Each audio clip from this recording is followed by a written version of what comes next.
Good morning, Decatur Township. It's Wednesday, November 1st. It's time for another Coach's Corner. I'm Jason Schanzel. With me, as always, is varsity head football coach Coach Enright. Wanted to kind of preface the show and let everybody know we've got a new set going on here. We're doing a little moving and a little construction, so there may be a little bit of noise, so if you could bear with us during this time. So, Coach, how are you doing this morning? It's great to see you. Feeling great, man. Feeling great. Coming off of a big victory last week, and fall's over, Halloween's over. There was flurries at practice yesterday. A little sad for me. I love Halloween. I do love candy corn. I heard you talking about that earlier. Not very many people do. Can't do it. But the fact that it's November and Walmart's putting up their Christmas stuff is kind of sad for me, but it's also exciting because that means we're playing for championship. So ready to get rolling into November and the sectional championship. Me too. Let's talk about that first sectional game that we just won. Went all the way up to Lafayette, Indiana. Such a kind of a weird little journey. Interesting, and you took the journey with us, which was indeed pretty cool. I was very thankful to be able to get up there. So really neat. Hour and a half, hour and 45 minutes up to McCutcheon, out in the middle of nowhere. Yeah. So first, it's a different, unique trip. It's pretty cool. I mean, we asked if we could get out of school last period just to get loaded and get there. And Coach Dixon organized the plan, and Mr. Winicki went through with it. So thankful for those two guys for getting us there so we weren't in a rush. Definitely, Our kids did great with that. But also big shout out to Seth Ireland and Nicole DiStefano. Just all the organization of the equipment they need to take on a road game, especially a long hour-and-a-half trip. They did a phenomenal job of getting those things packed and ready to go on time. And then shout out to my wife, Callie, and my daughter, Ellie.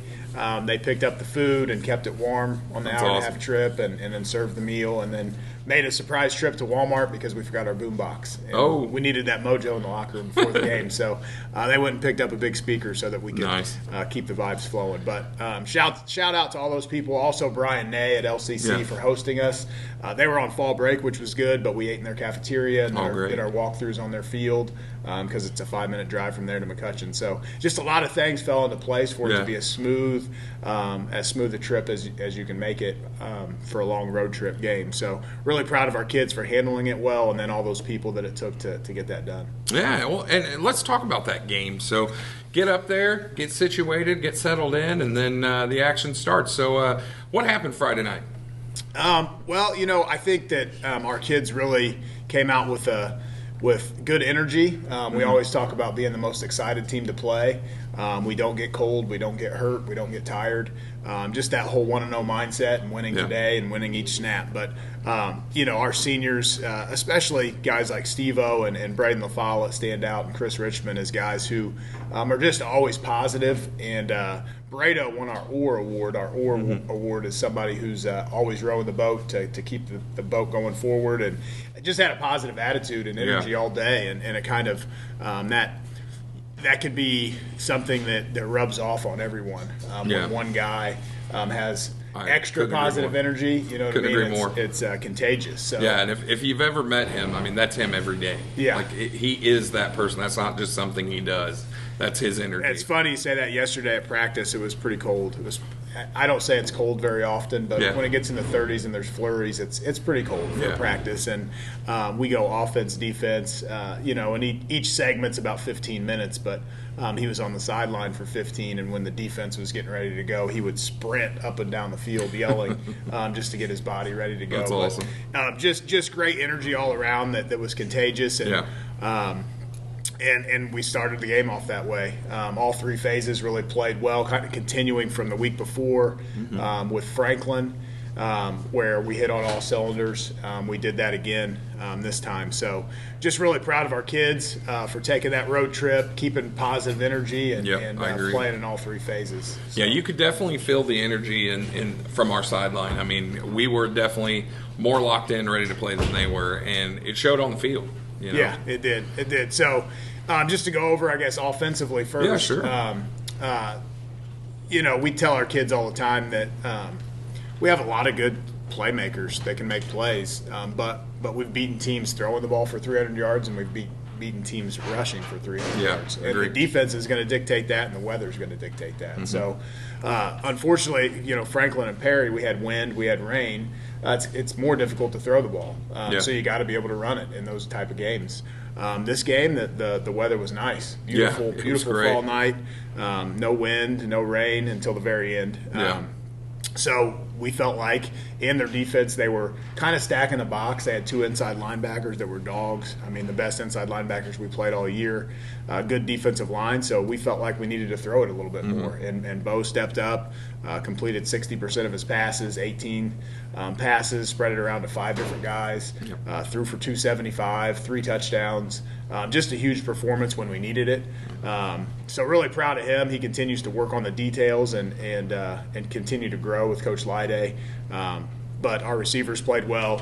Casey was phenomenal with not only running the ball for 60 yards, but he caught 7 passes for 85 yards. 5 of them went for first downs. Just big key catches by him. Yeah, Casey was definitely a security blanket. He was, and Bo kept trusting him to run the route at the right depth and hit him with timing, and we worked that. Coach Ray and Coach Lyday worked that all the time in practice, and so it was good to see that because we've been really trying to get our quick game and our passing game solid.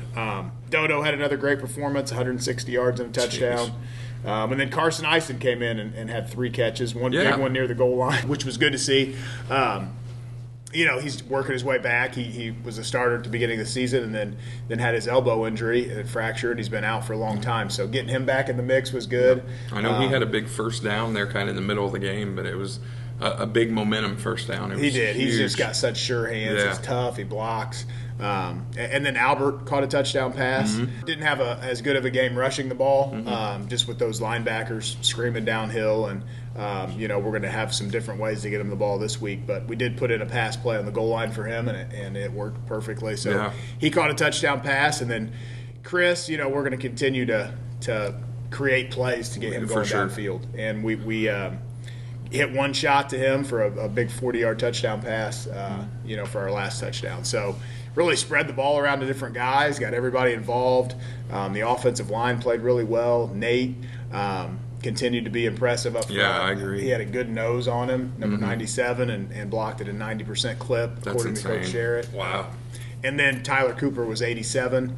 So we code those guys as player of the week, but they all played really well. Yeah. Serb and Jadian. I don't recall an errant snap all night. No, there weren't any. We did throw 1 interception, and then we put the ball on the turf twice. One was in the rain at the end of the game when it was already over, and then their linebacker put his helmet right on Bo's, on the ball, underneath there, and it came out. But I thought ball security for the most part was fairly good. Yeah, I agree. And the snaps were really good. So, great job all around by the offense. When you go 425 yards and 33 points, it's a pretty good night in the playoffs. So against a good defense. Well, I felt like we took control of the football game really quickly.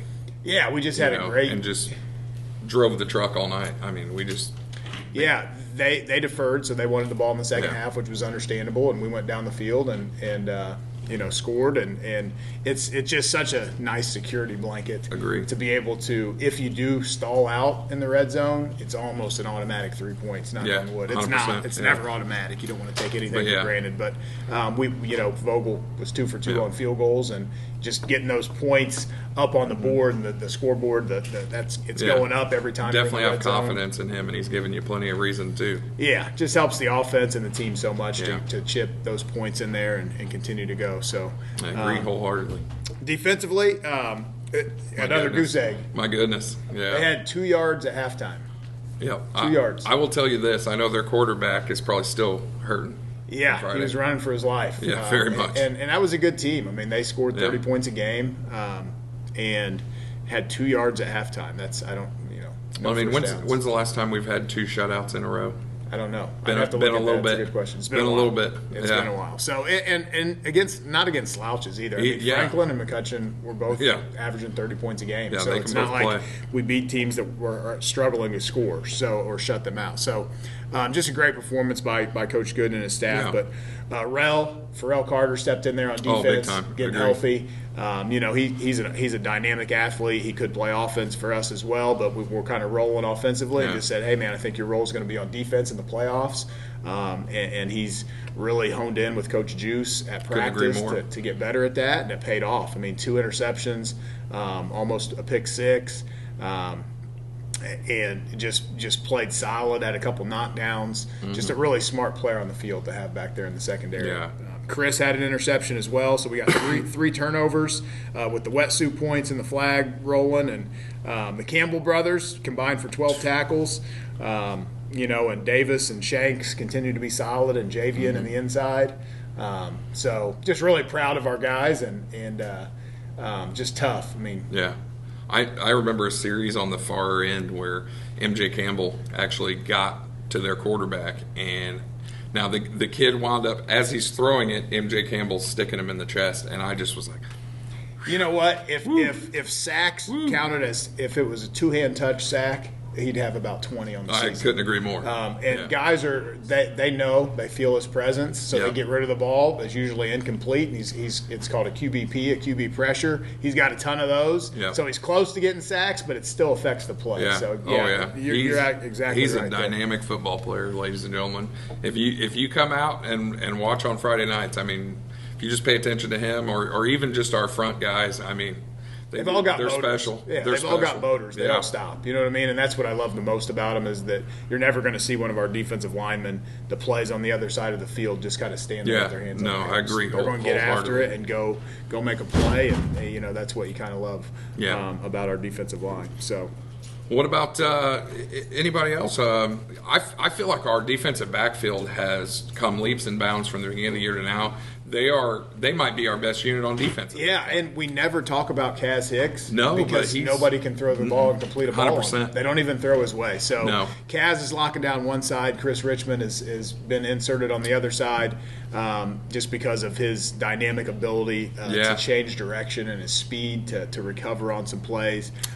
Getting Rel in there was really huge, and then LaFollette. I mean, those 4 guys in the back end with some really good backups.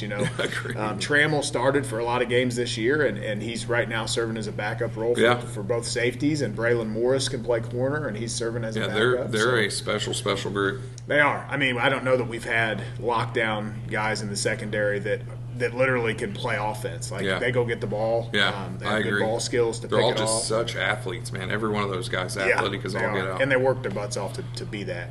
They're born with some of God's gifts, obviously, but to a man, those guys work their butts off with Coach Lane. And, let's give a little love to our special teams. How did special teams do Friday night? Special teams didn't do a whole lot. They didn't kick off to us. They tried an onside kick on their only kickoff to open the game, and we recovered it. I want to say Bonnie, I forget who it was up front. I think it was. Maybe I got it wrong. It might have been Harvey. I forget. Somebody in the front line got it. That was their only kickoff. We kicked off to them 7 times, 6 touchbacks, which is a great percentage. They're starting on the 20. The one that didn't landed at the 1, and Elijah Trammell made the tackle at the 25.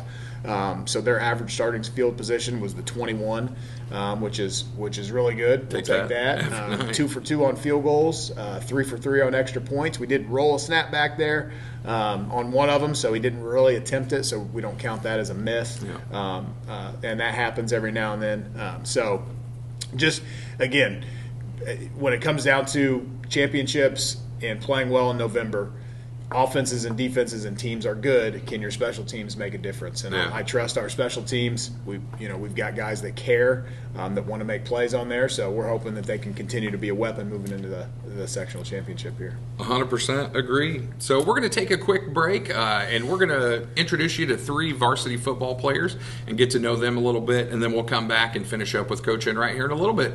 Thanks for tuning in. All right, folks, we're here with a couple of our varsity football players, Mr. Tyler Cooper, Mr. Cayden Cole, and Mr. Mason Miller. How are you guys this morning?